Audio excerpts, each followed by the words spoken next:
आज का हम लोग पहला प्रश्न से स्टार्ट करते हैं।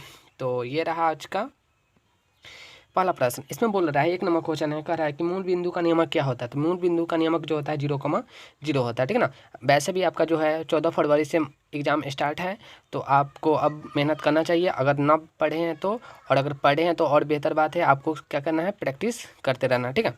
2 नंबर क्वेश्चन कह रहा है कि ABC का माध्य क्या होती है। तो माध्य का हम लोग फॉर्मूला जानते हैं कि सभी संख्याओं को जोड़ करके उसकी संख्या से क्या करते हैं, भाग करते हैं। तो यहाँ ABC है तो इसकी क्या करेंगे, जोड़ेंगे, और इसकी संख्या कितनी है, ABC 3 गो है, 1 2 3, तो इसे हमने 3 से डिवाइड कर दिया। ऑप्शन नंबर डी इसका राइट आंसर हो जाएगा। अगला क्वेश्चन है, क्वेश्चन नंबर 3 है। इसमें बोल रहा है कि sin 30 का मान क्या होता है। तो देखिए sin 30 का वैल्यू अगर बोल रहा है तो 1/2 होता है। देख लेते हैं ऑप्शन में है या नहीं। ऑप्शन में दे रखा है ऑप्शन नंबर सी, ठीक ना। तो sin 30 का वैल्यू कितना होता है, 1/2 होता है। इस चीज़ को आप याद रखिएगा, ठीक ना। अगर आपको टेबल याद करने में दिक्कत हो रही है तो आपको क्या करना है, प्लेलिस्ट में जा कर के देखिएगा तो एक ट्रिक बनाया हुआ है प्लेलिस्ट में कि आपको किस प्रकार से sin थीटा cos थीटा की वैल्यू याद करना है, ठीक है। अगला क्वेश्चन देख लेते हैं। क्वेश्चन नंबर 4 है। इसमें बोल रहा है बहुलक को ज्ञात करना है। देखिए ये क्वेश्चन जो है मॉडल पेपर आपका जो बिहार बोर्ड जारी किया है उसका क्वेश्चन है, ठीक है ना। और ये क्वेश्चन सब जो है 100% आने वाली क्वेश्चन है। आपको क्या करना है, कॉन्सेप्ट को सिर्फ समझना है, ज़रूरी नहीं है कि वो क्वेश्चन आएगी, लेकिन कॉन्सेप्ट को समझ रहे हैं तो आपको एक नहीं 1000 क्वेश्चन बना सकते हैं। मेरी बातों को फॉलो कीजिएगा, बेहतर मार्क्स अगर लाना है तो, ठीक है ना, अन्यथा आप अपने मर्जी से काम कर सकते हैं, ठीक है।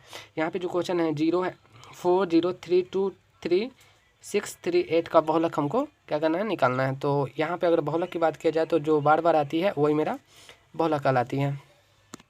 तो इसमें ध्यान दीजिएगा कौन संख्या है जो बार बार आ रही है। तो यहाँ पे जो संख्या आपकी 3 3 3 3 मरतबा आया है, अन्यथा कोई भी जो संख्या है वो सबसे ज़्यादा मरतबा नहीं आया। तो ऑप्शन नंबर जो आपका सी है यानी कि 3 वाला ऑप्शन वो आपका राइट आंसर हो जाएगा। इसमें बोल रहा है ये भी मस्त क्वेश्चन है। इसमें बोला है एक अक्ष पर वाई का नियमक क्या होता है। तो एक अक्ष पे मान लेते ये आपका है सपोज ऐसा, तो ये वाली होती है एक्स। तो एक्स पे वाई वाला क्या करने आएगा, तो वाई वाला यहाँ पे 0 होगा। और बोलता है वाई अक्ष पे क्या होगा, तो वाई अक्ष पे एक्स वाला हो गया क्या, नहीं होगा। तो इस पे 0 हो जाएगा, यानी कि एक्स अक्ष पे बोले तो वाई 0 और वाई अक्ष पे बोले तो एक्स वाला 0। इस चीज़ को आप याद रखिएगा, ठीक है। अगला क्वेश्चन है, क्वेश्चन नंबर 6 बोल रहा है कि अधिकतम बरामरता वाला वर्ग अंतराल क्या कहलाता है। तो बहुलक वर्ग कहलाता है। इस चीज़ को तो आपको याद करना चाहिए। अधिकतम बरामरता वाला जो वर्ग अंतराल होता है वो मेरा बहुलक वर्ग कहलाता है। अगला क्वेश्चन है, क्वेश्चन नंबर 8 है। ये मस्त क्वेश्चन कह रहा है कि संचयी बरामरता वक्र कहलाती है। तो ये तोरण कहलाती है, ठीक है ना। इस चीज़ को आप याद रखिएगा। संचयी बरामरता वक्र क्या कहलाती है, तोरण कहलाती है। और अगर संभव है तो आप अपने कॉपी में लिख सकते हैं ये सब चीज़, क्योंकि आपको नंबर दिलाएगी, ठीक है ना। और अगर आप इधर उधर भटक रहे हैं तो आप भटकते रह जाइएगा, और तैयारी करने वाला तैयारी करके बढ़िया से बढ़िया मार्क्स लाने वाली है, ठीक है ना। 90% प्लस अगर आप इस वीडियो को देख रहे हैं तो 90% आपको मतलब कि मार्क्स आने की पूरी संभावना है। अगर आप विश्वास नहीं है तो एग्ज़ाम देने जाइएगा तो आपको पता चल जाएगा कि किस प्रकार से क्वेश्चन आ रही है। तैयारी करने वाला तैयारी कर रहा है। अगला क्वेश्चन है, क्वेश्चन नंबर 8 है। इसमें बोला है वर्ग अंतराल 8 to 12 है का वर्ग चिन्ह क्या होगा, यानी कि 8 से 12 का वर्ग चिन्ह क्या होता है। हम लोग वर्ग चिन्ह निकालने के लिए क्या करते हैं, माध्य में हम लोग पढ़े हैं x जो निकालते थे, इन दोनों को जोड़ दो, 2 से भाग कर दो, यानी कि 12 और 8 को जोड़ेंगे तो 20 है, 20 में जब 2 से डिवाइड करेंगे तो आ जाएगी आपका 10 आंसर, ठीक है। अगला क्वेश्चन है, ये क्वेश्चन इससे आपका 4 क्वेश्चन बनता है। ये जो है इसमें बोल रहा है कि -3 कॉमा माइनस तो किस पाद में है। तो देखिए दोनों के दोनों माइनस में है, तो जब दोनों के दोनों माइनस में रहता है तो वो आपकी आ जाती है तृतीय में। चलिए इसको अब टेबल के थ्रू हम लोग देख ही लेते हैं। ये आपका होता है इसमें जो है प्लस प्लस होता है, प्रथम पाद है। इसमें आपका माइनस प्लस होता है, दूसरा है। और इसमें होता है माइनस माइनस, यानी कि एक्स की वैल्यू माइनस और वाई की वैल्यू माइनस। चौथा पद जो होता है उसमें होता है प्लस कॉमा माइनस, यानी कि इस चीज़ को आप याद रखिएगा। 4 नंबर बनेगा, प्रथम में प्लस प्लस, दूसरा में माइनस प्लस, तीसरा में माइनस माइनस। अगर याद नहीं हो रहा है तो ऐसे देखिए, तीसरी देखिएगा तो प्लस माइनस, यहाँ पे पहले माइनस है, यहाँ पे पहले प्लस है, ठीक ना। वैसे करके आप याद कीजिएगा, आपको 1 नंबर कहीं नहीं जाने वाली है। ये देख सकते हैं, ये क्वेश्चन है 10 नंबर का रहा है कि tan 64/cot 26। देखिए सबसे आसान क्वेश्चन है ये, करना कुछ नहीं है। जब भी इस टाइप का क्वेश्चन है तो एंगल को जोड़िए। एंगल को जोड़ने पर अगर 90 आ रही तो उसका वैल्यू आंख बंद करके 1 में टिक लगाइए, ठीक है ना। 64 और 26 को जोड़ेंगे तो कितना होगा 90।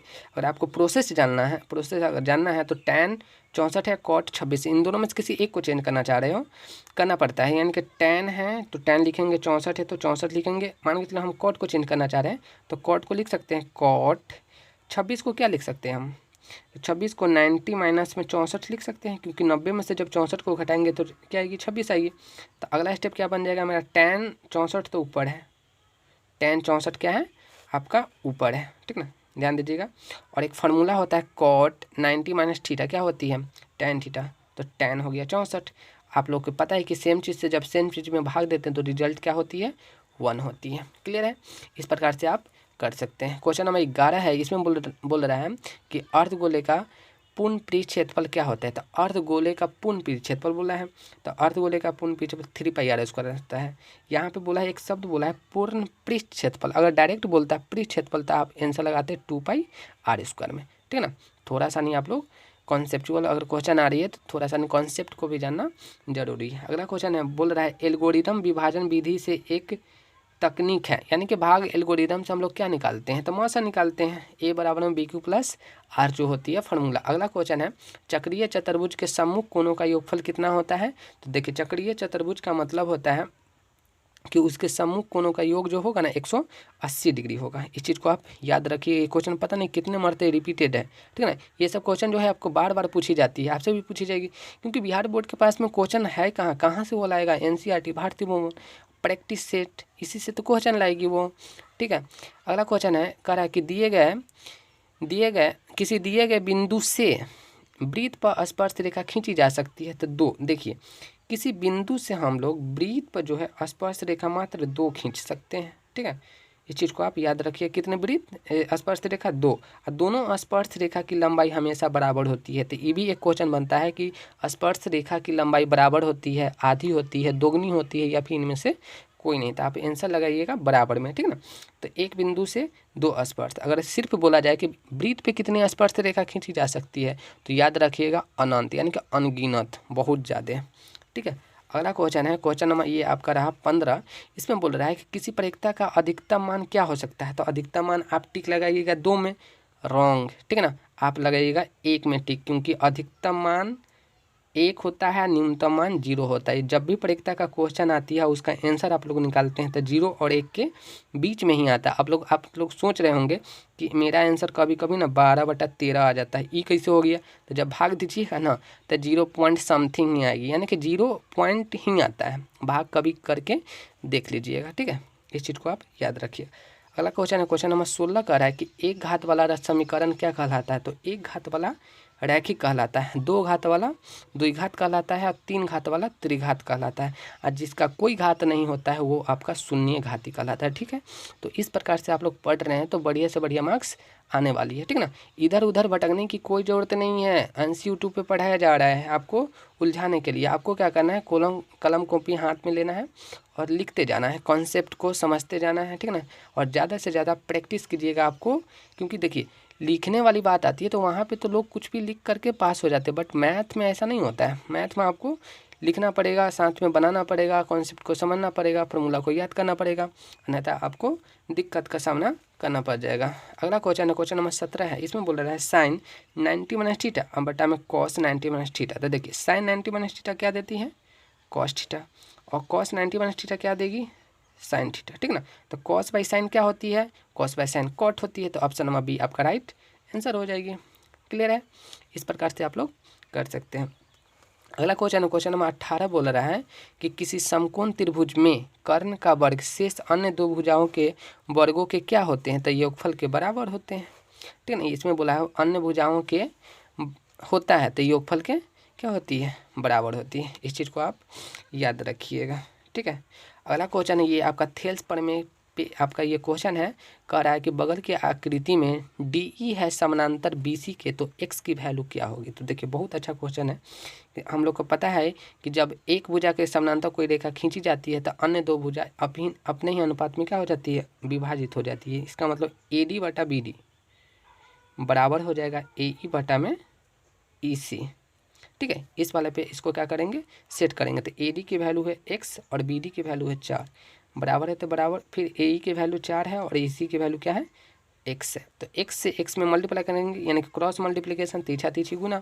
तो यहाँ से आपका हो जाएगा एक्स गुने एक्स हो जाएगा आपका एक्स स्क्वायर, और 4 गुने 4 हो जाएगा 4 का स्क्वायर, यही ना होगा।